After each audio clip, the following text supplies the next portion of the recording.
Selamat datang di Pau Channel. Saluran berita orang-orang soleh. Pau Channel, saluran kebanggaan kita semua. Sebelum menginjak kisah berikut, silakan tekan tombol subscribe dan like, agar tidak ketinggalan info berikutnya. Terima kasih.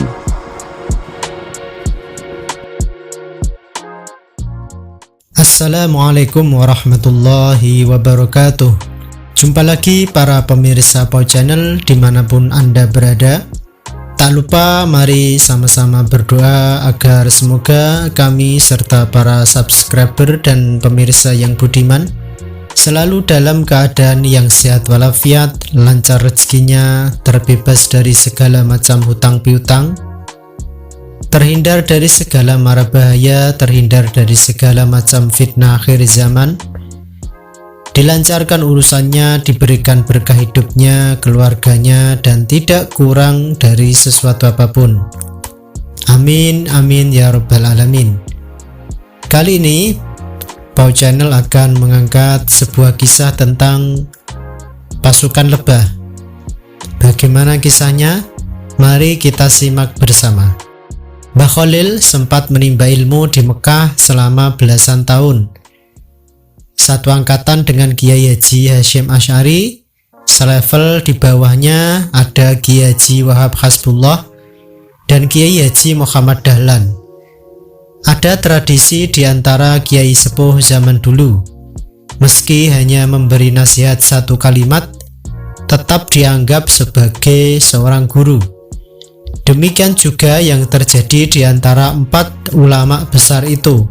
Mereka saling berbagi ilmu pengetahuan, sehingga satu sama lain saling memanggilnya sebagai tuan guru. Menurut Kiai Haji Muhammad Ghazi Wahib, Mbah Khalil paling dituakan dan dikeramatkan di antara para ulama saat itu. Kekeramatan Mbah Khalil yang sangat terkenal adalah pasukan lebah gaib. Dalam situasi kritis, beliau bisa mendatangkan pasukan lebah untuk menyerang musuh. Ini sering beliau perlihatkan semasa perang melawan penjajah. Lebah-lebah piaraan Mbah Khalil ini konon bertugas untuk mengacau konsentrasi tentara sekutu. Di saat ribuan ekor lebah menyerang, konsentrasi lawan pun buyar.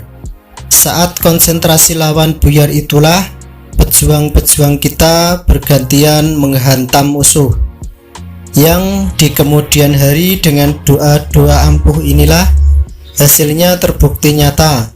Dengan berbekal peralatan sederhana disertai doa-doa ampuh para ulama-ulama kita bisa mengusir tentara lawan yang senjatanya super modern. Namun sayang sekali Mbah Khalil tutup usia pada tahun 1925 Masehi dengan usia antara 104 sampai 105 tahun, sehingga beliau tidak bisa ikut perang kemerdekaan, yakni 10 November 1945 bersama para ulama-ulama yang lain seperti Kiai Haji Hasyim Asy'ari, Kiai Bisi Sansuri, Kiai Wahab Hasbullah, dan Mbah Abbas Butet Cirebon, di mana mereka mengerahkan semua kekuatan doa-doa ampuh untuk melawan tentara sekutu. Hizib-hizib yang mereka miliki dikerahkan semua untuk menghadapi lawan yang bersenjatakan lengkap dan modern. Sebutir kerikil atau jagung pun di tangan kiai-kiai itu bisa difungsikan menjadi bom berdaya ledak besar. Tapi sayang, peran ulama yang mengerahkan doa-doa ampuh itu tidak banyak dipublikasikan. Papar Kiai Ghazi, cucu Kiai Haji Wahab Hasbullah ini, seperti contohnya Kiai Abbas Abdul Jamil dari pesantren Buntet Cirebon, yang didaku sebagai komandan perang 10 November 1945 itu menggunakan bakia atau sandal dari kayu untuk menghadang hujan peluru Belanda. Bakia tersebut yang digunakan oleh Kiai Abbas untuk memimpin peperangan 10 November. Ujar penulis buku kisah-kisah dari Buntet Pesantren Munib Rawandi. Selain menggunakan bakia, lanjutnya ternyata Kiai Abbas juga menggunakan alu atau alat penumbuk padi dan tasbih untuk melawan para penjajah dalam peristiwa besar tersebut. Munib mendapatkan data peristiwa 10 November tersebut dari penuturan pengawal Kiai Abbas yang bernama Abdul Wahid.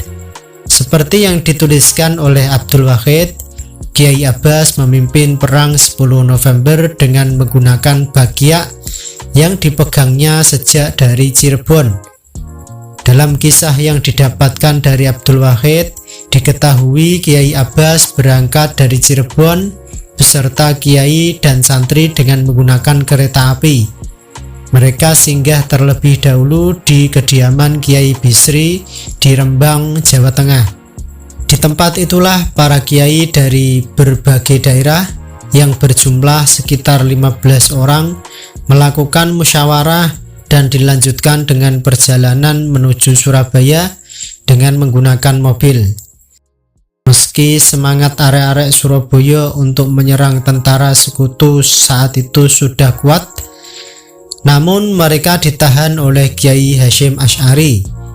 Kiai Hasyim meminta masyarakat untuk terlebih dahulu menunggu kedatangan Kiai Abbas dari pesantren Buntet Cirebon.